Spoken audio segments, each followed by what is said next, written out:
자, 이 이미지를 보시다시피 차가 물에 빠져도 30분간 떠 있습니다. 지금 중국에서 일어나고 있는 현실인데요. 자율주행은 테슬라를 필두로 시장이 성장했지만 현재 중국이 자율주행 시장을 완전히 바꾸고 있습니다. 여기 테슬라, 화웨이, BYD 자율주행 소비자 구매 가격을 보시면 BYD 같은 경우에서는 무료 자율주행 서비스를 무료로 제공한다고 하며 시장의 파이를 키우려고 하고 있습니다. 물론 과거 고급 모델에 한정해서 진행되는 거긴 하지만요. 과거에도 보시면 에어백이나 크루즈 컨트롤 이런 안전 기능들도 또는 자동 기능들도 처음에는 고급차의 옵션으로 시작해서 점차 대중화가 되었습니다. 자율주행 역시 이러한 패턴을 따를 것으로 모두가 예상했는데 중국이 이 공식을 뒤집고 있습니다. 그래서 오늘은 여러분들과 이 자율주행 다가올 이 자율주행 시대에 대해서 함께 공부해보고 우리가 어떠한 투자 포인트를 가지고 관련주는 어떤 종목을 체크해야 되는지 한번 살펴보도록 하겠습니다.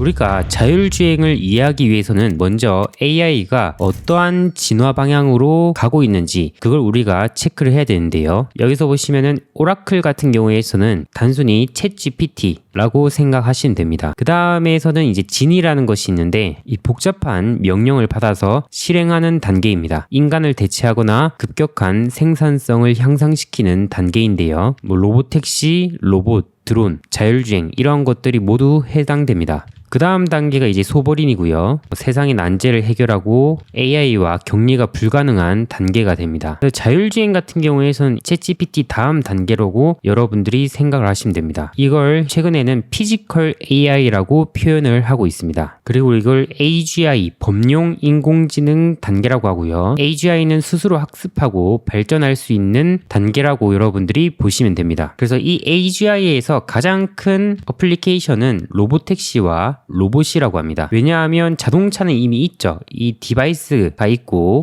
거기다가 이제 기술만 더하면 되는 단계죠. 로봇도 마찬가지죠. 로봇도 이미 만들 수 있는데 얼마나 이제 좋은 기술을 더하는가 그게 관건이죠. 그래서 로보택시 서비스 현황을 보면은 웨이모 로보택시 서비스는 2025년에 도쿄로 해외 확장을 시작할 것이고요. 테슬라 같은 경우에서도 캘리포니아, 텍사스 모델 3와 모델 Y로 시범 서비스 이후에 2026년에는 로보택시 양산 시작, 그 다음에 2027년에는 대량 생산 이러한 계획을 가지고 있습니다. 바이두 같은 경우에서도 중국 내 10개 도시에 1200대를 운영해보고 2030년에는 100개 도시에서 운영 목표를 가지고 있습니다. 그래서 앞으로는 AI뿐만 아니라 이러한 로보택시 그리고 이 휴머노이드 로봇 시장 규모가 굉장히 크기 때문에 여기에 해당되는 테마 같은 경우에서는 잊을만 하면 계속 부각되는 것을 우리가 생각을 해놔야 되고요. 최근에 보면 자율주행 관련주가 좀 조용해졌는데 나올 재료들이 이제 굉장히 많고 미국과 중국이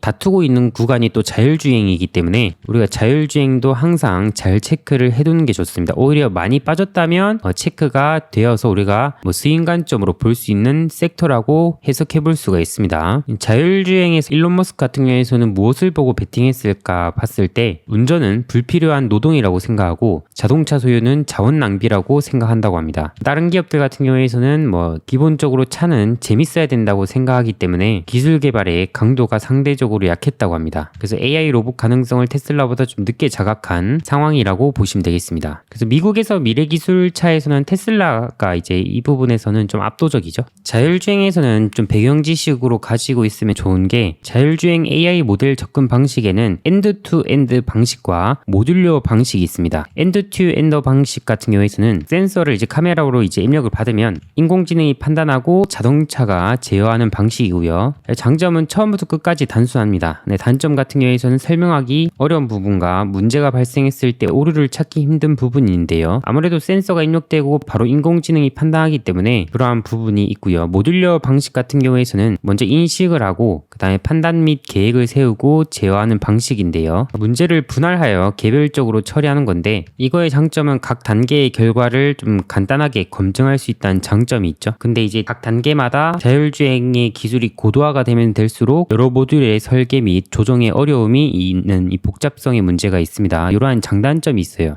테슬라나 중국 전기차는 이 부분을 이 엔드2 방식을 이제 선택하고 있고요. 구글 웨이모나 모빌아이 이쪽에서는 이 모듈러 방식을 선택하고 있습니다. 자, 이러한 동향을 인지한 뒤에 최신 동향을 한번 살펴보도록 하겠습니다. 우리는 항상 중국에 어떻게 진행하고 있는가 그걸 잘 봐야 되는데요. 중국을 보면 미국의 방향성을 알 수 있기 때문입니다. 지난 2월 10일 BYD 같은 경우에서는 신의 눈이라고 불리는 자율주행 시스템을 발표했습니다. 이 시스템의 가장 큰 특징은 모두가 이 기술을 사용할 수 있어야 된다고 하는 건데요. 마치 안전벨트처럼 기본적으로 깔려 있어야 된다는 이제 기능으로 인식하는 겁니다. 그래서 보통 테슬라 같은 경우에서는 자율주행 기능을 사용하려면 연간 약 1,000만 원의 추가 비용을 지불해야 된다고 합니다. 그런데 중국의 BYD 같은 경우에서는 이 기능을 추가 비용 없이 제공하고 있고요. 물론 이 버전마다 다릅니다. A 버전, B 버전, C 버전 이렇게 좀 다른 버전으로 구분되지만 일단 모두가 이 기술을 사용할 수 있게 좀 진행하고 있다고 보시면 됩니다. 테슬라 같은 경우에서는 자율주행에 접근하는 방식이 AI가 인간처럼 생각하고 판단하는 이 완벽한 자율주행을 요구하고 있고요. 그래서 카메라로 인식하면 이게 인간의 눈이 돼서 이 AI가 생각하고 판단하는 것을 목표로 합니다. 근데 반대로 중국 같은 경우에서는 AI와 더불어서 하드웨어를 결합을 시킵니다. 라이더나 레이더, 카메라 이런 것들 다양한 센서들을 이제 활용하는 방식이고요. 이 두 가지 접근법 중에서는 기술적으로 제가 느끼기엔 테슬라가 좀 더 우위에 있다고 보실 수 있지만 중요한 건 또 가격이죠. 이 가격이 어떻게 형성이 되냐에 따라서 소비자가 더 싼 걸 선택할 경우 중국에게는 좀 유리해지는 또 측면이 있죠. 중국이 또 노리는 것이 이것일 수 있고요. 그래서 지난 양회에서 보시면은 과학기술이 핵심 의제로 떠올랐고 자율주행과 플라잉카 등 자동차 신기술 관련 정책 제안도 다수 나왔다고 합니다. 그래서 중국 최대 전기차 기업 BYD가 추진하는 이 신의 눈 자율주행 보편화에 대비해 관련 제도가 정비되어야 된다는 지적을 했다고 합니다. 최근 BYD 차트를 보시면은 미국 주식보다 훨씬 더 추세가 좀 강력한 모습을 보이고 있죠. 최근에 21선 이탈에 재차 빠르게 회복을 하고 있는 모습이죠. 이러한 이제 기대감이 좀 반영이 되고 있는 모습이라고 보시면 되겠습니다. 그리고 최근에선 중국 테크 기업 수장들이 이제 시진핑과 함께 좌담회를 가진 이력이 있죠. 여기서 이러한 말들을 이제 회장들이 했는데 우리가 여기서 체크해야 될 것은 시진핑의 이제 행보가 기업들을 밀어주려고 하는 그러한 방향성으로 더욱더 좀 전개가 되고 있는 모습이라고 보시면 되겠습니다. 그렇게 되면 될수록 미국과 대립의 구도가 더욱더 커지겠죠. 중국의 기업들이 성장하면 성장할수록. 그래서 지인이 이제 신의 눈이라는 시스템을 이제 한번 체험을 해봤대요. BYD에. 그래서 BYD의 이 신의 눈이 탑재된 이 체험한 차량이 약 2억 원 정도의 이제 고급 모델이긴 한데 인상적인 부분이 있었다고 합니다. 그 차량에서는 딥시크 AI 모델을 탑재하고 있었고요. 보면 대표적으로 자동 차선 변경 기능이라든지 깜빡이만 켜면 차가 스스로 차선을 움직이는 기능도 있고요. 그다음 교차로 주행, AI가 실시간으로 주행 경로를 계획하고 실행하는 거라고 하고요. 자동 주차, 주차 공간을 스스로 찾아서 정확하게 주차한다고 하고요. 제자리 회전, 그다음에 수륙 양용, 물에 빠져도 30분간 차가 떠 있을 수 있다고 합니다. 홍수 같은 비상 상황에서 생명을 구할 수 있는 기능이라고 합니다. 이러한 기능들이 좀 인상적이었다고 하는데 사실 우리가 이런 걸 체험만 보고 중국 자율주행 기술 전체를 평가하는 것은 당연히 좀 과장된 일반화라고 볼 수 있고요. 중국 자율주행의 성공 사례만 우리가 선별적으로 제가 여러분들한테 보여주고 아직 어떠한 한계점이 있는지 이런 거를 말씀드리지 않았는데 이런 것도 우리가 좀 잘 체크해야겠죠. 사실 중국의 이 자율주행 차 같은 경우에서는 미국으로 진출하기는 좀 힘들죠. 서방 국가로 좀 진출하기는 힘들 겁니다. 미중 갈등이 워낙 심한 상황이기 때문이죠. 그래서 내수에서 확장성을 가질 수 있는가? 그게 또 중요한 문제겠죠. 그래서 제가 방금까지 말씀드린 거를 좀 토대로 우리가 좀 비판적 사고를 한번 가져본다면요. 중국 같은 경우에서는 2026년까지 레벨 4 자율주행에 대해서 전 국민적으로 이제 제공을 한다고 했는데 사실 이 부분 같은 경우에서는 다가오는 현실이긴 하지만 지나치게 우리가 낙관적인 평가이지 않을까 이런 부분도 생각을 해봐야 되고요. 그리고 빠르게 상용화되는 자율주행 기술에서 이 안전 위험도 항상 나타날 수 있습니다. 예를 들어서 사이버 이제 해킹이라든지 이런 거에 대해서는 정말 더 취약해질 수 있죠. 그리고 자율주행 같은 경우에서는 법적 책임, 보험, 교통 법규 등 다양한 규제적 과제가 필요한데 이런 것들을 얼마나 빨리 좀 진척을 보이느냐 이것도 굉장히 중요하죠. 트럼프 같은 경우에서는 또 규제 완화가 좀 포인트이기 때문에 이런 부분에서는 좀 미국에서 좀 속도가 나지 않을까 생각을 합니다. 자율주행 차만 나온 게 아니라 뭐 통신, 도로, 뭐 신호체계 등 이 전반적으로 인프라에 대규모 업데이트가 필요하기 때문에 우리가 단순히 자율주행 차로만 기대하기는 좀 어려운 면도 있다는 것을 생각해 볼 수가 있습니다. 자, 그럼 우리가 자율주행에 대해서 그래도 이 부분은 다가올 미래가 이제 확실하고 그러면 미국과 중국이 지금 어떤 부분에서 다투고 있는가, 또는 자율주행차가 되려면 꼭 필요한 기술은 무엇인가, 이러한 포인트에 아마 돈이 몰릴 겁니다. 대표적으로 센서 쪽이라든지 차량용 AI 반도체, 그다음 소프트웨어 알고리즘, 그다음에 고정밀 지도나 인프라, 이쪽이 해당될 수 있는데요. 라이다 같은 경우에서는 레이저 빛을 쏴서 주변 물체까지 거리를 재는 센서라고 보시면 됩니다. 레이더 같은 경우에서는 라디오 신호 같은 이제 전파를 쏴서 물체와 이제 거리와 속도를 파악하는 거고요. 그래서 라이다 쪽은 이제 중국이 좀 대중화를 주도하고 있고요. 뭐 로봇센스 등 기업들이 라이다 단가를 $200 이하로 맞춰서 양산을 목표로 하고 있습니다. 그래서 뭐 샤오미, 뭐 리오토, 아크폭스 등 신차의 라이다 탑재가 급증이 나오고 있다고 합니다. 그래서 실제로 이 라이다 기업으로 허사이라는 기업이 있거든요. 허사이라는 기업이 있는데 이 중국 라이다 기업인데 주가를 보시면은 계속해서 우상향이 나오고 추가 급등이 나오고 이렇게 약간 흐름이 계속 우상향이 나오고 있는 상황이라고 여러분들이 해석하시면 돼요. 최근에 이제 유럽 벤츠와 좀 계약 이슈가 생기면서 추가적인 급등세가 나왔다고 보시면 되겠습니다. 미국에서는 이제 초기에 라이다가 좀 선도했지만 테슬라 같은 경우에서는 뭐 라이다 레이더를 제거하고 올리 카메라 전략으로만 갔고요. 뭐 다른 기업 같은 경우에서는 라이다, 레이더, 카메라, 다중 센서를 유지하고 있는 상황입니다. 그래서 이 라이다 이쪽에서 한국 주식에서 이제 중소형주로는 어떠한 종목이 있냐면은 SOS랩, SOS랩이 있고요. 그 다음에 뭐 스마트 레이더 시스템, 이 두 가지 종목이 이제 중소형주로 있다고 여러분들이 해석하시면 됩니다. 그래서 이러한 종목들은 좀 빠졌다 싶으면 또 오르고 빠졌다 싶으면 또 오르고 이러한 좀 성격을 보여서 여러분들이 그러한 성격을 좀 활용하는 좀 시각을 가져볼 수도 있지 않을까 생각합니다. 다음 차량용 AI 반도체 쪽에서는 미국에서 엔비디아 퀄컴이 좀 잘 되고 있고요. 엔비디아 오린 같은 경우에서는 중국 브랜드 포함 글로벌 완성차들이 이제 표준처럼 채택하고 있고 2025년부터는 차세대 칩 토르도 이제 공급 예정이라고 합니다. 중국 쪽에서도 AI 칩을 자체 개발을 좀 가속화하고 있는 상황입니다. 그래서 엔비디아가 AI 쪽으로 한 차례 강세를 보였죠. 엔비디아의 GPU가 강세를 보였잖아요. 차트를 보시면은 그래서 뭐 2023년, 2024년 이 AI 물결에 따라서 이제 반등이 나왔는데 뭐 최근에선 200일선을 좀 이탈하고 있죠. 이탈하고 있는 상황이고 근데 향후에 또 자율주행 시대가 오면은 이 엔비디아 또 무시할 수 없게 되겠죠.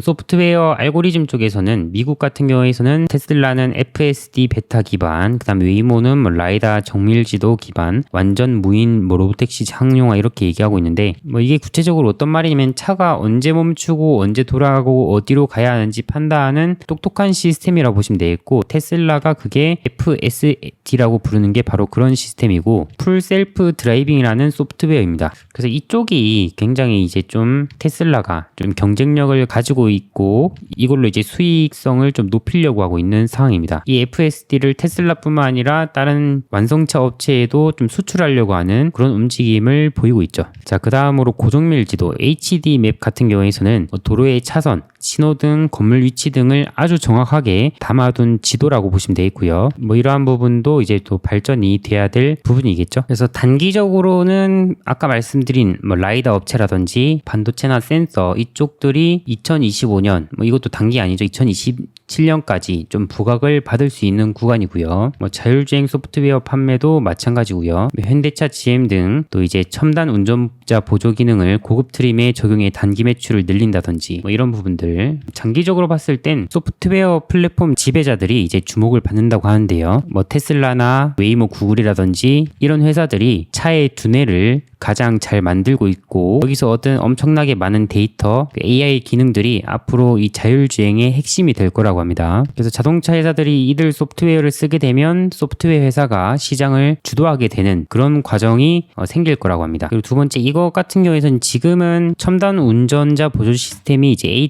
AS인데 대부분의 차에 지금 들어가 있죠. 뭐 자동 브레이크나 차선 이탈 경고나 뭐 크루즈 컨트롤이라든지 이런 것들이죠. 미래에는 이제 레벨 4, 레벨 5와 같은 거의 완전히 스스로 운전할 수 있는 단계로 갈 거고, 뭐 엔비디아 같은 경우에서는 자율주행의 부품, 그 다음에 뭐 프로그램 이러한 것들이 키트로 제공되는 것을 준비하고 있다고 합니다. 만약 이렇게 될 경우에선 자동차 생태계가 뭐 엔비디아가 장악할 수도 있겠죠. 그리고 미래에서는 이제 소프트웨어, 이 데이터, 즉 노하우와 이 머리를 가지는 기업이 최종 우승자가 될 가능성이 높습니다. 단순히 자동차를 만드는 회사가 아닌 이러한 이제 우승 기업들이 소프트웨어나 뭐 데이터 이런 것들을 장악하는 기업들이 부각을 받을 수 있다고 합니다. 그래서 뭐 한국 기업에서 라이다 기업으로는 단기적으로 뭐 올해나 뭐 내년에 이럴 땐 계속 봐야 되겠죠. 아까 말씀드렸던 뭐 SOS랩, 스마트 레이더 시스템 이런 종목들이죠. 사실 이런 기업들이 글로벌 밸류체인에 들어간다기보다는 테마성을 움직인다라고 전 개인적으로 생각합니다. 그래서 이슈가 불 때 이걸 우리가 얼마나 잘 활용할 것인가, 그걸 우리가 좀 잘 체크해야겠죠. 그래도 이 기업들은 사업적인 실체성이 있는 기업들이니까요. 그 소프트웨어 쪽에서 이제 국내 기업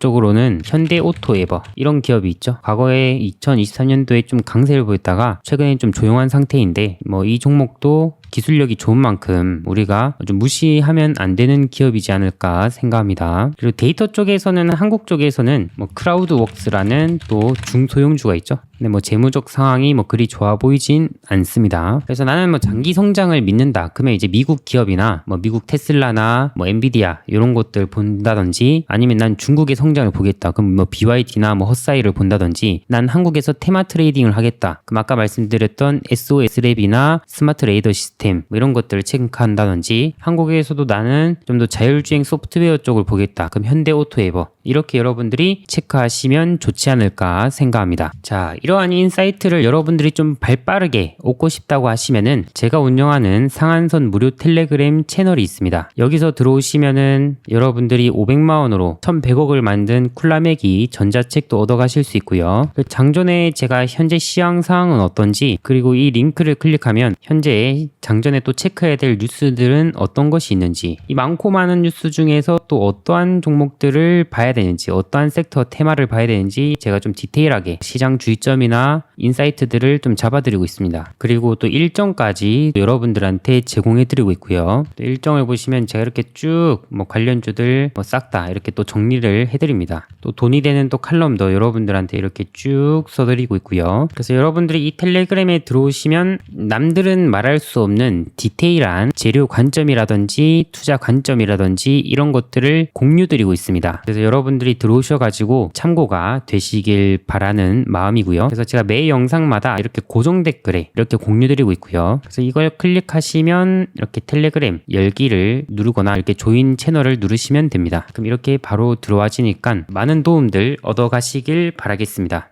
자, 오늘 영상이 도움이 되셨다면 좋아요, 구독, 알림 설정 눌러주시고 다음번에 제가 또 좋은 영상으로 찾아뵙도록 하겠습니다. 감사합니다.